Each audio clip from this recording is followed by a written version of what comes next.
tout ce qu'on fait, en fait, les gens le remarquent. Les gens me voient plus positif. Les gens me disent bonjour. Les gens me voient charismatique. En fait, les gens, ils observent que j'ai changé, mais mon ex, elle est dans une froideur. Elle me dit OK pour qu'on se voit, elle annule au dernier moment. Ensuite, elle me dit juste envoie-moi les infos par email alors qu'on peut pas, on doit vraiment se voir pour en parler. Et il me dit mais je comprends pas et ça l'énervait. Et je lui ai dit mais en fait, regarde, prends un peu de distance, souffle un bon coup. Elle a juste peur.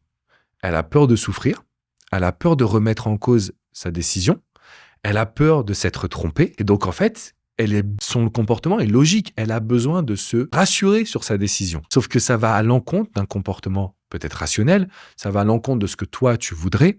Mais en fait, ce qui se passe, c'est que, un, il y a la peur de souffrir.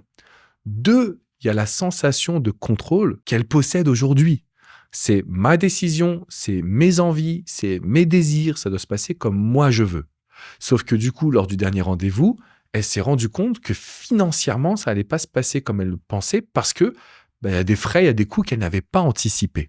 Et donc du coup, au lieu que ça revienne mettre en doute sa décision, elle se dit non, il faut que je tienne, il faut que je tienne, il faut que je tienne. C'est la raison pour laquelle vous avez une incapacité de reconnaître l'amour, voire même la personne que vous avez eue à vos côtés. Et donc plus je lui expliquais cela et plus il se disait en réalité c'est plutôt pas mal parce qu'elle est perturbée.